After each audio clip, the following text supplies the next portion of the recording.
Hello, gamers and gamettes. What is going on? My name is Tanek127, and welcome back to another video.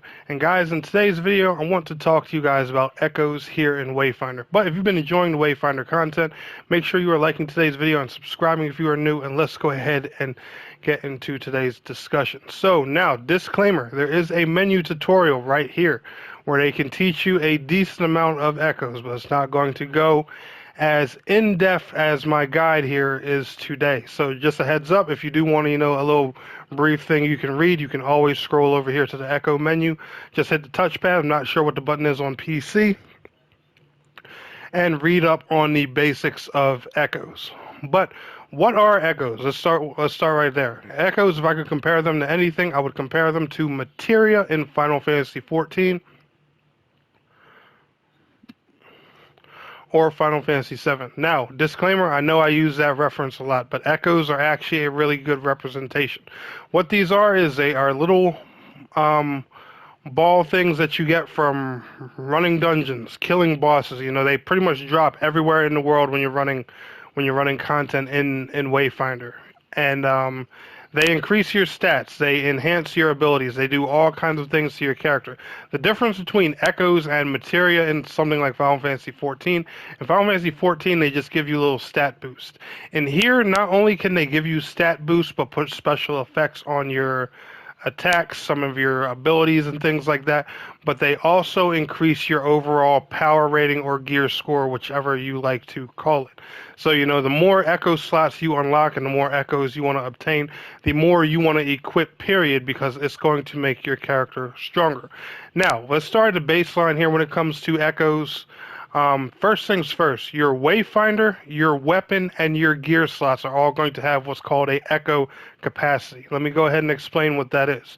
So you guys are going to see here on my Venomous, I have what's called a Shrike Skirmisher Echo. This is an attack-based echo, hence the sword symbol. You're also going to have a bunch of different types of echoes. I'm going to explain those to you guys here now. And like I said, you can find them here in the menu. Attack types are the sword symbols. The guard or defense type echoes, they are going to be the shield symbol. The balance type echoes, they give a decent types of stats to offense and defense. They are going to be the circular symbol. You have the cross type echoes. They're going to give you larger stat boost for a bigger cost, and then you have the rush type echoes, which are the fork shaped symbol. Now, the thing about these is you always want to match them in the appropriate slots that you see for your Wayfinder. So here, for example, as you guys can see, I have an attack slot on Venomous. That's why I have my attack-based Shrike Skirmisher Echo here in this slot. Now, like I was saying before, this echo right here is going to cost me 10 capacity. As you guys can see, my Venomous has a total capacity of 168. Now, that means I'm limited to 168, let's call it echo points there. 168 points for my echoes that I can stick into my Venomous. Now, just because I have 4 slots doesn't mean I can stick 4 echoes in here. I can stick 4 echoes in here as long as they don't cost me more than that 168 capacity. As you guys can see, every single one has a different value. Like, for example, my Shrike Skirmisher, it costs 10. However, my Codex Monk costs 22. My Crystal Phoenix costs me 30.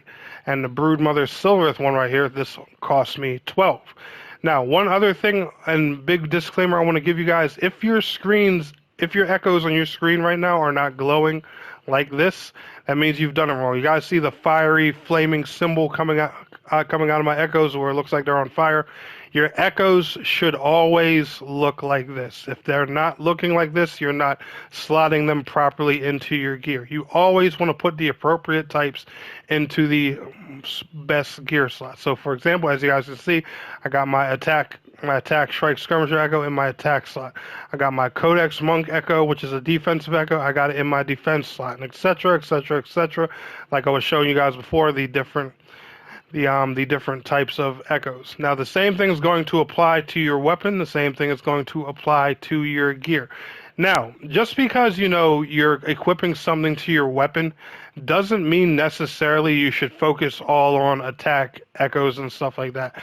I would say find a good balance of what you want for your character's build between your Wayfinder slots, your weapon slots, your gear and stuff like that, because at the end of the day, all of this stuff is equipped to your Wayfinder anyway.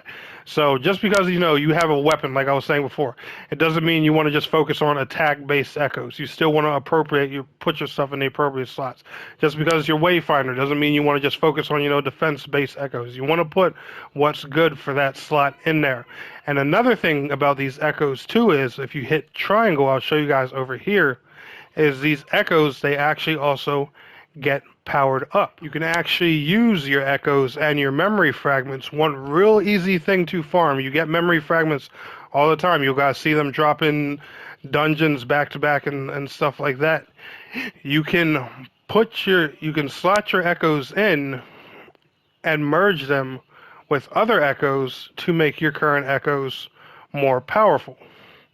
Now, like I was saying before, guys, I'll do a little example here. Just toss a few to upgrade my Crystal Phoenix Echo here. Just hold X to fuse the echoes. I was tossing a little bit too many into the previous one before, but as you guys can see, it'll slowly upgrade on my Fusion XP bar, 288 until my next upgrade. So let's go ahead and give us something that's going to give us about 288. Fill that bar up just a tad bit. Whoa, that's a bit too much. Alright, let's take that one out. And there we go. Just fuse the echoes. Now as we go in here, we're still 26 points away. So I'll just put a little bit more points in there so we can upgrade this echo a bit. Get its stats on them. Go ahead and fuse that bad boy. Now, as you guys can see, the Crystal Phoenix Echo is now a 2-star, which also means the Echo's stats have increased. As you guys can see, it now costs 33 Echo capacity. It raises my health to by 176, my resilience to 70, and my power rating has increased to 1,542. But anyway, guys, that's going to do it for my guide on echoes. If this helped you, be sure to smash that like button. I will see you all on the next one. Peace out. Have a good one.